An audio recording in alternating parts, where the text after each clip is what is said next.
Welcome to Be Well. I'm your host, Dr. Candace Norcott, and I'm so glad you're here. Each week, we'll explore an issue and its implications for the mental well-being of you and your community. Then I'll be joined by a guest or guests who will help us take a deeper dive to broaden our understanding and compassion and share tools that could potentially reframe the issue to ensure our collective success and thriving. Finally, I'll leave you with some tips and strategies I often use in my practice. Remember, Be Well is not a replacement for your own therapy. However, I hope it can be a conversation starter for when your therapist asks you, where should we begin? With that, let's unpack today's topic, postpartum parenting. The first year of parenting can be one of the most beautiful and most challenging chapters in life. There are a lot of competing demands, and the top priority most likely is the baby's survival, especially for first-time parents. And while we tend to focus on the baby's well-being, we often overlook the mental and emotional toll this takes on the parents. About 1 in 7 women will experience postpartum depression. And what's less commonly talked about is that about 1 in 10 new dads will too. These aren't just statistics, they're signs. Signs that we need more conversation, more support, and more understanding for what parents go through, especially in that first year. We don't talk enough about the parents, about what's happening to them and what's happening between them. Becoming a parent is a time of massive transition. Identities shift, and there's pressure that can stretch even the strongest relationships. Relational roles can shift quickly. Expectations, often unspoken, become huge sources of tension. One partner might feel invisible, and the other might feel overwhelmed. My hope is that you leave this episode with a better understanding of what kinds of emotional needs show up in that first year and how to recognize and communicate about them. Boundaries, check-ins, and shared responsibility can help create not just survival, but stability and growth in this new season. Also, this conversation isn't just for people who are partnered. It's for anyone stepping into a caregiving role with someone else and navigating the dynamics that come with it. Co-parenting, single parenting, navigating support systems with family or friends, all of that belongs in this space because you're not the only one trying to figure it out. And if no one said it to you yet, it's okay to struggle and it's okay to ask, who are we now that we're parents? Because answering that question together is one of the most powerful steps towards staying connected in the chaos. Before I finish this segment, I'd like to make a note. The postpartum period can also be complicated by intimate partner violence or domestic violence. This presents increased risk of depression, physical health issues, substance misuse, and other unhealthy behaviors. This is not going to be the focus of today's conversation. Today, we're talking about how couples can communicate together to connect, repair, and redefine their partnership after baby arrives. But if you are being treated violently or abusively by a partner, your priority should be emotional and physical safety. Call or text the Illinois Domestic Violence Hotline. They're open 24/7 at 877-863-6338, 877-to-end-DV. They offer language assistance in over 240 languages, and there will be more resources on our show page. On the other side of a short break, I'll be in conversation with licensed clinical psychologist Dr. Onyezia about this important topic. Stay with us. On the very next in the arena, I sit with my brother, my friend, one of the biggest leaders here in community service and advocacy in Chicago, the CEO of Build Inc. Take a look at our conversation. Yes, I'm at the head of the organization and I may provide vision and sort of where we're going direction, but when we collectively are working hard together, we all move as one.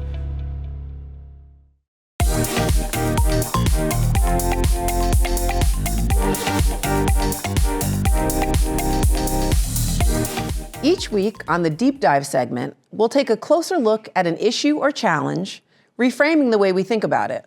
So our goal really here is not to just explore the topic. We also want to talk and share with you some practical ways for you to shift your perspective, whether it's in your own life or in how you understand someone else's experience. Taking us deeper today, I'm joined again by Dr. Nneka Onyezia, a psychologist who works with children and families. Thank you for coming back. It's so wonderful to have you. Yeah, thanks for having me again. It's nice to be here again. Yeah, maybe we have some chemistry, I'm feeling. It might be so that. I'm loving that that might you're be here it. again, so thank you. Yeah, absolutely. So, I introduced the topic in the first segment, kind of parenting year one, the things that come up. And we hear the colloquialism, baby changes everything. For sure. But what are some common things that you hear come up between couples in this first year? For sure. Well, there's so many things. I feel like first among them is sleep. I think that so often you hear about how much your sleep schedule has changed, how you don't sleep the way you used to. But I think that what people really don't fully understand is that even when you do get a chance, right, because your world has changed so much, that sleep might not even be as restful as it used to be, right? You're waking up in the middle of the night and you're not really functioning at the top of your game anymore. And so that sleep issue, sometimes people joke about it, but it's real. It really hurts. And it can be hard to get through and actually be there for each other or for the baby. So that's a big one for sure. I also think though that a woman's body changes so much during the course of pregnancy and still after, in some ways that doesn't necessarily go back to how it was before, right? You sometimes hear or see people on social media talking about snapping back. Well, just know, right? That's not necessarily the reality for most people. They're changes that are permanent, really. And so between couples, getting used to just being intimate again can be a big challenge. Getting used to understanding like what each other likes, what times are appropriate to be intimate. Those are really big changes that can impact a couple while they're also trying to parent this child, this infant. Can we pause on that one for a second? Yeah. Because I feel like that's really important. Sure. This idea of the snapback. Yeah. Because it kind of can spin off into a couple things. Not everything you see on social media is real. Absolutely. Sometimes people have teams and their whole life is dedicated to getting a physique that they can present to you as a snapback. So there's that reality. Right.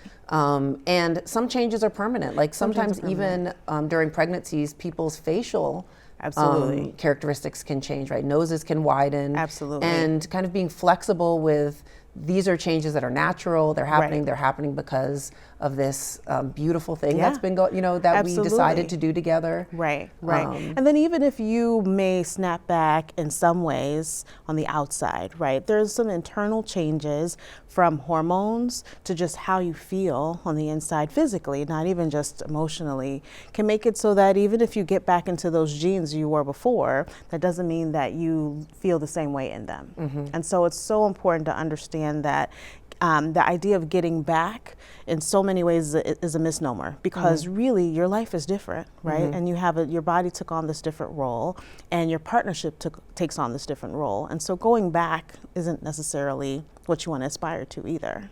And just in general, the idea of going back is so harmful, right? Like I want to look the way I looked in that picture. I want to do, when it's it doesn't account for just how we're ever changing and ever evolving. Exactly. And that can be a good thing, right? Like it could be a great evolving, thing. the changing is not because we can't do something we used to do. Absolutely. Yeah. The other thing that I wanted to, what you were saying was making me think about was these myths about and messaging about sex after baby. Right. And, at 6 weeks, you should be able to get back. Like that's some sort of number for everybody. Right. And I teach kind of a fourth trimester, like preparing for the fourth trimester. And one of the things we do is like bust some myths. Right.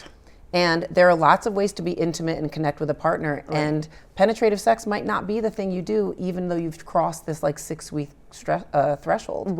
Right, completely agree. I think that sometimes that 6 week threshold creates a lot of pressure, especially if you have other friends who've gone on the pregnancy and postpartum journey with you, and you feel like you're not doing the same things they're doing. But really, I think that the point you made that there are other ways to show intimacy and closeness is so key, because for some moms, their partner just finding other ways to help around the house can be the sexiest thing they can do, right? And say that for people in the back, please. Right, yeah, right, that's exactly, such a great point. right? You know, someone deciding like, okay, you know what, I'm going to take on this new role and I'm going to take care of this household task, or I'm going to kind of take over the household management type duties for a while. That can really be the turn on that you didn't know you needed, right? And I also think that sometimes couples really just need to find different times to be intimate, right? You know, before bed might not be the same when you have a baby that's going to wake you up in a few hours, right? So like figuring out different rhythms, figuring out different times, and really communicating with each other to find out when those different rhythms are is so key to really maintaining a relationship in the midst of parenting. Yeah, you're speaking to flexibility. Absolutely. Yeah. Right? Yeah. And there are so many expectations that people go into what this first year is going to be, Right. like with what you were saying about sleep, and Right.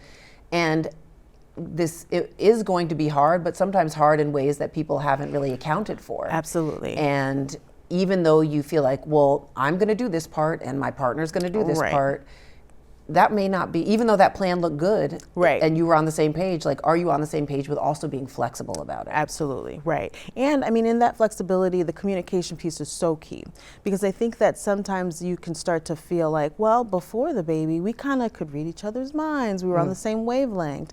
And that really does change. Just, you know, in thinking about the things that change other than sleep, just understanding that your priorities may have shifted.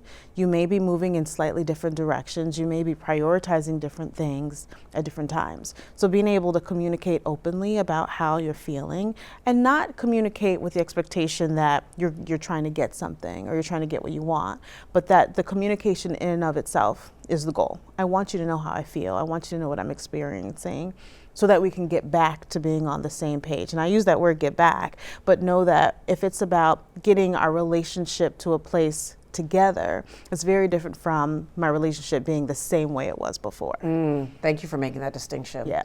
The other thing, you know, I think it would be helpful to Yeah. hear about an example of Sure. that, asking or telling somebody how you feel, not to receive something, Right. but for the purpose of sharing. Like, how does Sure. that sound? Sure. Well, so it sounds like, one, I statements, like being able to say that I feel something, or even just saying like, I just want you to know. For some people, it might even just be prefacing it with, I'm not sure if I want anything to change at all, but I just wanted to put this out there, right? But finding ways to communicate and to be able to express that this is something that's important to me that I want you to know about, but this is not necessarily an action item. This is not another thing on your to-do list or your honey-do list or whatever you might call it. This is me communicating with you. I think sometimes, you know, in relationships, especially when children get involved, relationships can turn very transactional. Right? When are you doing this? Let's link schedules. Let's figure out, you know, who's taking, the baby to daycare, who's picking up, and that can start to become the totality of your conversation. So being able to shift from, or to add in, right, with the transactional, also the just connecting moments. So another way it might look is just saying, I'm sharing this because I want to connect with you, right? Other than the schedules and the baby. This has nothing to do with Yeah. anything other than you and me. It's just you and me. Yeah, exactly. That's exactly. beautiful. You said the word priority and Yeah. prioritizing. Right. And what comes up between, and I hear about this in my practice a Yeah. lot, is, you know, my partner is not understanding that I need to be focused on baby. Yeah. And is, you know, feeling really kind of that I'm not doing enough, or I'm not showing up enough, or Sure. that I'm leaving them out. Right. And so in kind of our stereotypical, like, male-female, Yeah. like husband-wife partners, Right. often we hear that left out feeling coming from the husband or, Sure. the male partner. Right.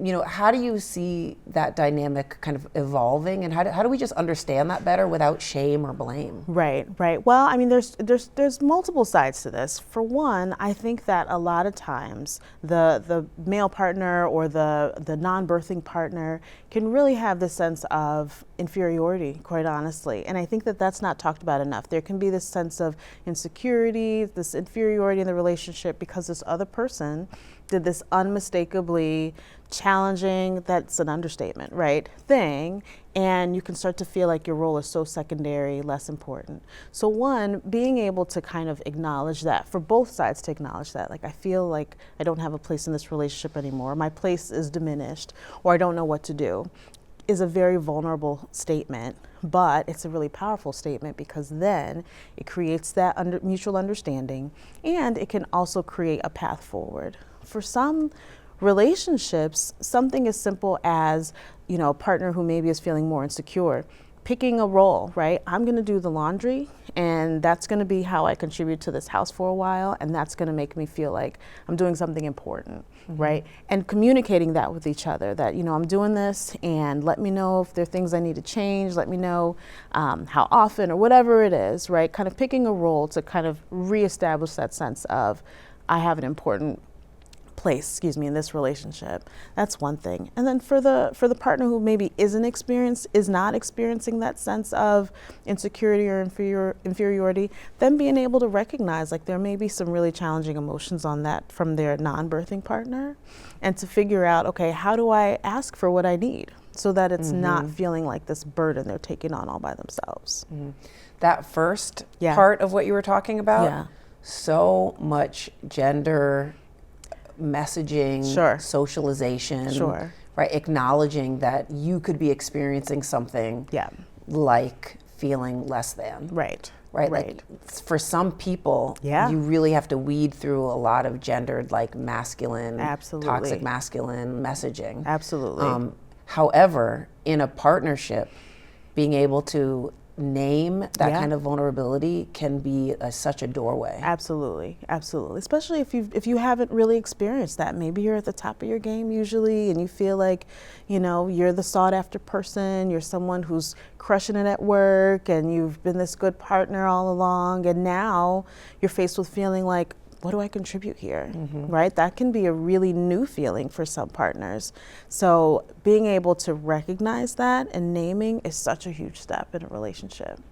There's also some aspects I found, and I wonder what you think of this, but that there is a sense of, I'm used to my partner's attention. I'm used to us doing everything together. I'm used to being like the focus of their gaze. And now, even though it's hard to admit it, so sometimes it's hard to name, now I'm sharing it and I feel a little bit less sunlight in this area. The spotlight's less on me. And I know it's not right, but I'm feeling it. I'm feeling lonely and left out. Yeah, and that's such a hard one, because who wants to compete with a baby? First of all, right? No one wants to. One, it's usually a losing battle, right? And then two, you can feel petty, right? You can feel like, I can't even say this out loud because it feels wrong, or it feels like no one will get it. And so I feel like, that's where things like humor, can come in, while also being clear, like, okay, I understand, that it's not a competition, but I also want to make sure we carve out time for each other, right? Or being able to say that, I want to spend some time doing stuff together. So it's not just me on the outskirts, right, in the shade, in the shadow, and the two of you are doing things together. Because sometimes it could feel like, they're doing their thing, and so I'm going to go off and do something else. So finding ways to kind of partner together, even in time with baby, can be a way to deal with that. But more than anything, understanding that feeling that I can't say this out loud, I'm feeling lonely, I feel like I can't say it.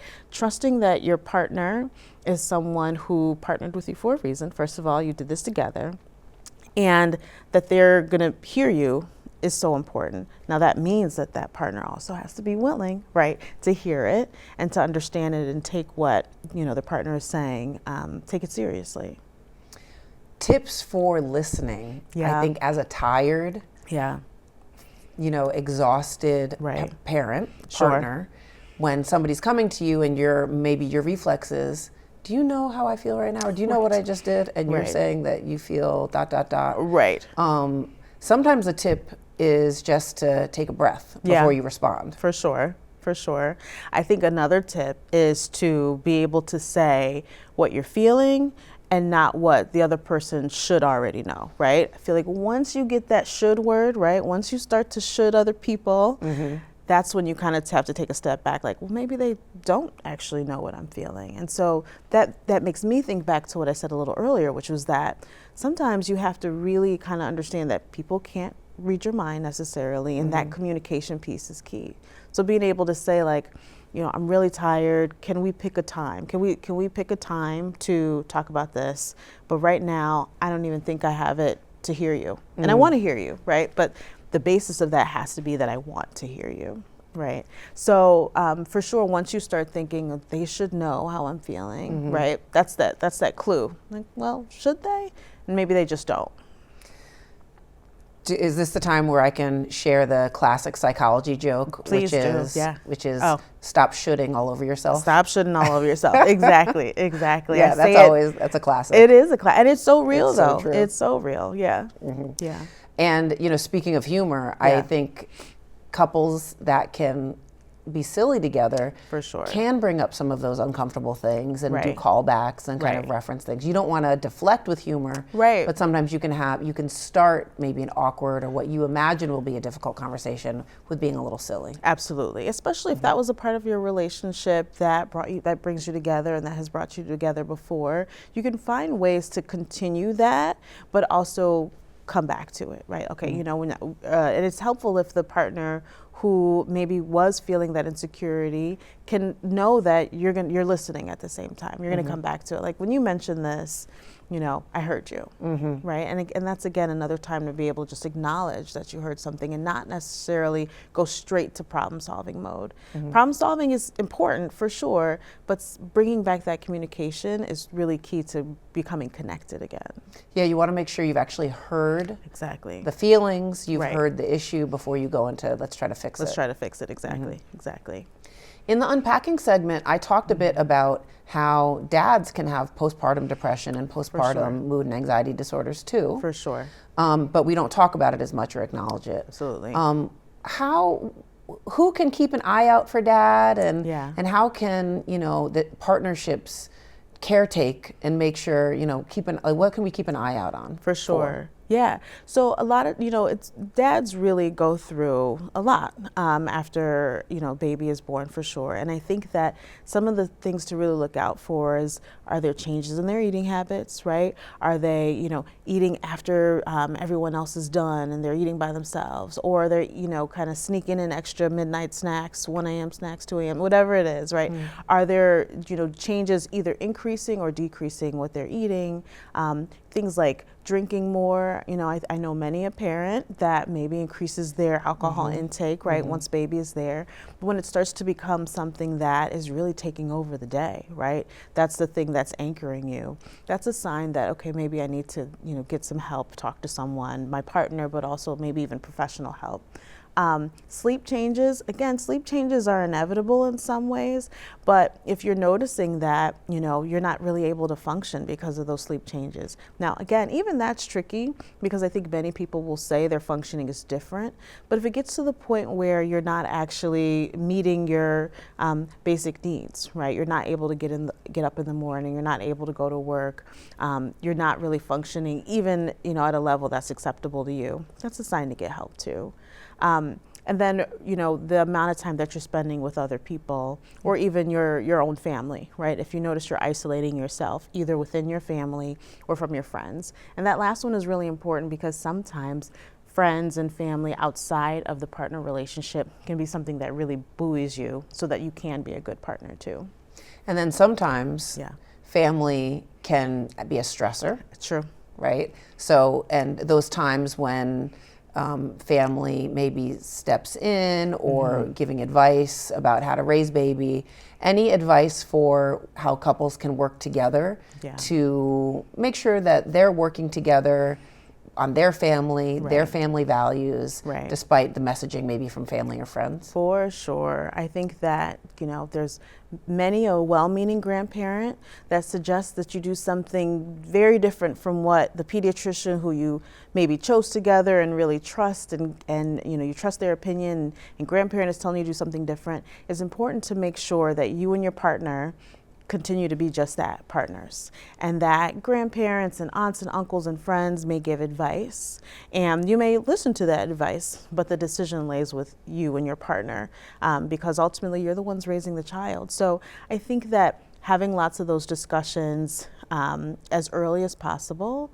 but then also when you do get advice, making sure that you're talking about it, I should say, with each other, and not letting someone else become the third vote, right? Because that really can cause a lot of unnecessary stress. I say unnecessary mainly because I think that if you're building a strong partnership, you have to make sure that you and your partner understand that you care about their opinion first, quite honestly, and not what others might say.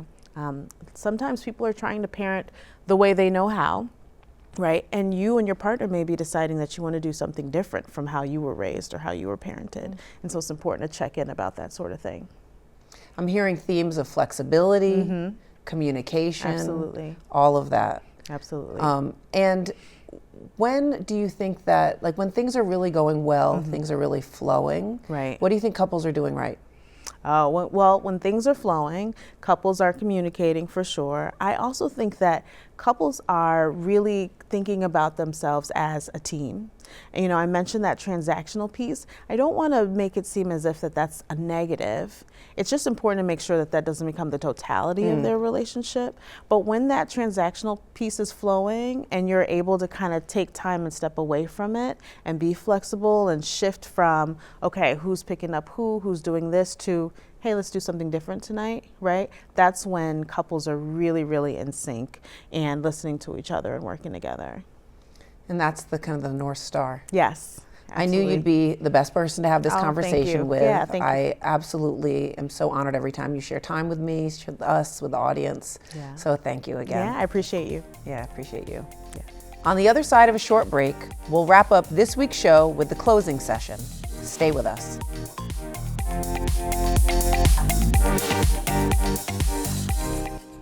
Hi, I'm financial educator Tamara Durbin. On the next episode of In the Money, we'll talk about managing money after loss with my guests, financial advisor Terrell Wilson and Lysandra Hutchinson. Join the conversation exclusively on CAN-TV Cable Channel 19 or stream live on cantv.org or on the CAN-TV Plus app. Elevated conversation and storytelling. Experience the power of community television.